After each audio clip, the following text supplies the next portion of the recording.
Muito bem, voltamos a falar direto da página do Jornal Visão Espírita no YouTube e no Facebook para mais uma gota de Espiritismo, mais uma gota de O Livro dos Espíritos. Estamos estudando aqui a tradução da editora M. Hoje nós vamos falar da questão 26 e da questão 27 de O Livro dos Espíritos e também da 27A. Detalhe, são longas, a questão 27 é longa, eu já esmiucei bastante isso. Há 2 vídeos na questão 23, a gente já fez uma boa abordagem sobre essa situação, então seria interessante que você visse também esses vídeos, por isso que eu falei. É uma constante, né? São videozinhos de 10 minutos, que é sempre bom a gente estar acompanhando sequencialmente. Você que está vendo a gente pela primeira vez hoje, no Jornal Visão Espírita, no YouTube e no Facebook, tem todos os vídeos lá, desde a questão número 1, que é Deus. E a questão 23, que fala do espírito da matéria, eu faço um apanhado disso que nós vamos ler aqui na questão 27, tá? Vamos começar então com a questão 26. Pode-se conceber o espírito sem a matéria e a matéria sem o espírito? Sim, sem dúvida, respondem os espíritos, através do pensamento. Há um trabalho bastante grande de Kardec, separando 3 elementos: eu, espírito, meu perispírito e meu corpo, certo? Mas existe um negócio chamado força-pensamento, ou força mental, que seria o que liga efetivamente o espírito ao perispírito. Mas isso no Livro dos Espíritos não está assim muito determinado, isso não está muito esmiuçado. Isso vem mais com André Luiz depois, vem mais nas obras do Chico Xavier, de Valdo Pereira Franco, enfim, que a gente vai entendendo que existe esse negócio chamado força-pensamento. E aí seriam 4 os elementos e não os 3 básicos, lembrando que o Livro dos Espíritos pertence a 5 obras básicas do Espiritismo, como a gente fala. Então a gente vai estudando o Livro dos Espíritos sabendo que existe basicamente eu, espírito, meu perispírito e meu corpo. Mas o que liga efetivamente eu, espírito, ao perispírito e sobrevive quando o perispírito desagrega-se, quando o perispírito, entre aspas, morre, é a força-pensamento, tá? Em volta do espírito. Então a questão 26. Pode-se conceber o espírito sem a matéria e a matéria sem o espírito? Sim, sem dúvida, através do pensamento, dessa força-pensamento, tá? 27. Haveria, sim, 2 elementos gerais no universo, a matéria e o espírito? Isso a gente já falou lá há 2 vídeos anteriores a esse. Resposta: sim, e acima de tudo isso, Deus, o Criador, o Pai de todas as coisas. Essas 3 coisas são o princípio de tudo o que existe, a Trindade universal. Mas é preciso acrescentar ao elemento material o fluido universal, que desempenha o papel de intermediário entre o espírito e a matéria propriamente dita, esta muito rudimentar para que o espírito possa agir sobre ela. Então existe alguma coisa mais que a gente chama de fluido cósmico universal, que também é matéria, mas uma matéria muito mais sutil. Inclusive essa força mental, ela deriva também do fluido cósmico universal, mas não é propriamente dita o fluido cósmico universal. Aqui o nome que é dado é fluido cósmico universal. Deus criou o espírito, que é o princípio inteligente, criou o princípio inteligente, criou a matéria e um desdobramentozinho da matéria mais sutil, que seria o fluido cósmico universal. Mas é preciso acrescentar ao elemento material o fluido universal que desempenha o papel de intermediário entre o espírito e a matéria propriamente dita. Esta, a matéria, muito rudimentar para que o espírito possa agir sobre ela. Embora possamos, sob um determinado ponto de vista, classificar o fluido universal como elemento material, ele se distingue por propriedades especiais. Se fosse precisamente matéria, não haveria razão para que o espírito também não o fosse. Ele encontra-se entre o espírito e a matéria. É fluido, assim como a matéria é matéria. Pelas inúmeras combinações que estabelece com ela e sob a ação do espírito, o fluido universal, ou fluido cósmico universal, é suscetível de produzir uma infinita variedade de coisas das quais conheceis apenas uma pequena parte. por ser o agente empregado pelo Espírito, esse fluido universal, ou primitivo, ou elementar, ou fluido cósmico universal, é o princípio sem o qual a matéria permaneceria em perpétuo estado de divisão e nunca adquiriria as propriedades que lhe dá a gravidade, por exemplo. Tá? Então vamos lá. Quando foi dada essa resposta para Kardec, em 1857, antes um pouquinho, porque o livro foi publicado em 1857, não tínhamos as descobertas da ciência que temos hoje, por exemplo. Nos últimos 50 anos nós tivemos um avanço extraordinário de tecnologia, da ciência, e muitas coisas vieram à tona que a gente não fazia a mínima ideia que existia. Um universo microscópico, um universo macroscópico, né?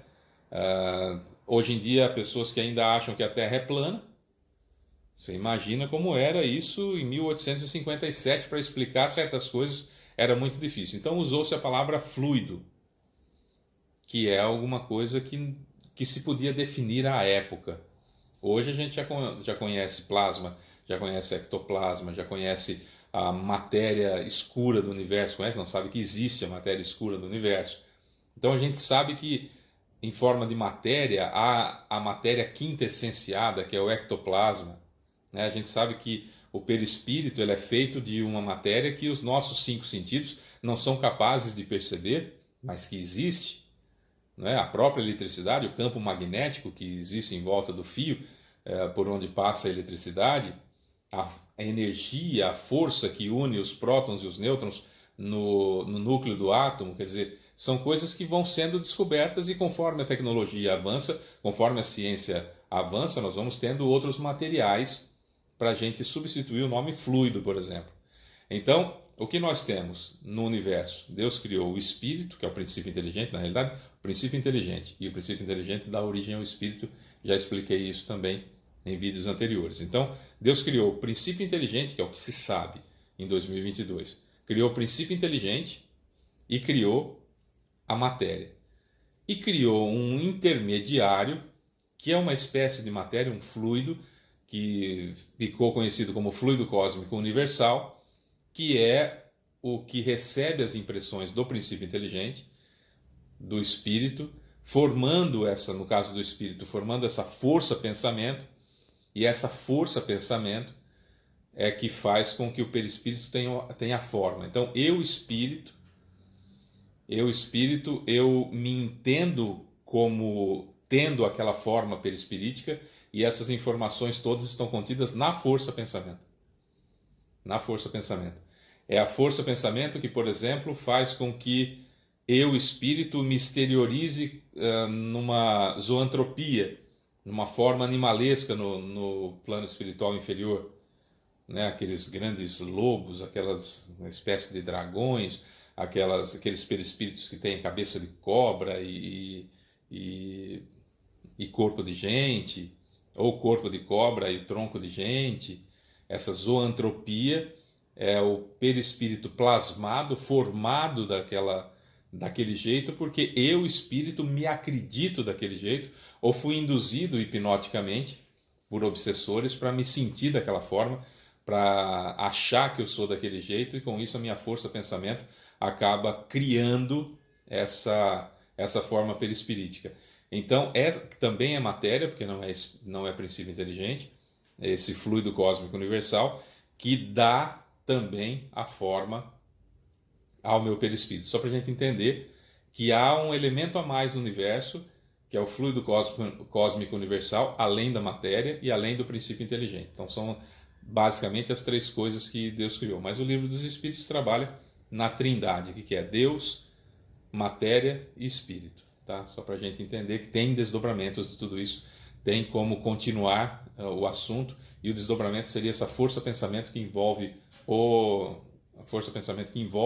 o espírito, e onde ficariam registradas todas as minhas características, tudo aquilo, todas as experiências que eu adquiri desde que fui criado como espírito, e que traria também informações ali contidas para a formação perispiritual, para a formação até do próprio corpo, também constaria nessa força pensamento também as impressões que o princípio inteligente absorveu enquanto estava na matéria, enquanto estava encarnado, né? Como um mineral, como depois individualizado como vegetal em diante, né? Não como mineral, mas individualizado desde o vegetal para frente, vegetal, animal e depois hominal. E aí nós teríamos essa força do pensamento registrando tudo para que tivéssemos algo além de mim, espírito, algum lugar que estivesse armazenado para dar origem ao perispírito, certo? A 27A, seria esse fluido aquilo que chamamos de eletricidade? Percebam que essa pergunta foi feita antes de 1857. E a resposta: dissemos que ele é suscetível a inúmeras combinações. O que chamais de fluido elétrico, fluido magnético, são modificações do fluido cósmico universal, que é precisamente apenas uma matéria mais perfeita, mais sutil, que se pode considerar como independente. Então, aquilo que a gente falou, se pode considerar independente, porque nós estamos falando então das criações de Deus. Deus criou o princípio inteligente, que não é matéria, a matéria, como nós a conhecemos, e o fluido cósmico universal, que seria uma matéria mais sutil, uma matéria mais perfeita, né, diferente da matéria palpável que nós sentimos com os nossos sentidos. Então tem muito mais coisa para a gente ver ainda no universo que a gente não conhece. Há muita coisa mais que a gente não conhece ainda que aos pouquinhos vai se desvendando, aos pouquinhos, conforme nós vamos evoluindo, nós vamos entendendo como que funcionam as coisas, entendendo como funciona princípio inteligente, matéria e fluido cósmico universal. São as três criações de Deus. Então, o Livro dos Espíritos trabalha com a Trindade. O que é a Trindade? Deus, o princípio inteligente e a matéria. Mas, como matéria, nós podemos desdobrar um pouquinho ainda, bem pouquinho, para mais perfeita, uma matéria mais perfeita ainda, que seria o fluido cósmico universal, que aí dá para a gente desdobrar um pouco mais. Claro que, para entender a trajetória do princípio inteligente, até que ele se torne um espírito, passando pelo reino mineral, passando pelo reino vegetal, passando pelo reino animal, até que aconteça essa transformação, como espírito, há 2 dias atrás, tem o vídeo que a gente fala, esmiuça isso bastante, não para esgotar, evidentemente, porque é um assunto muito amplo, um assunto muito, muito preciso e muito minucioso, mas tem um bom apanhado lá. Aconselho você a dar uma olhada e depois a gente continua com mais vídeos. Bom, eu sou Fábio Pereira, essa é mais uma gota de Espiritismo. A gente se fala amanhã, é só você ficar ligado no YouTube ou no Facebook. Um beijo para você que fica. Tchau.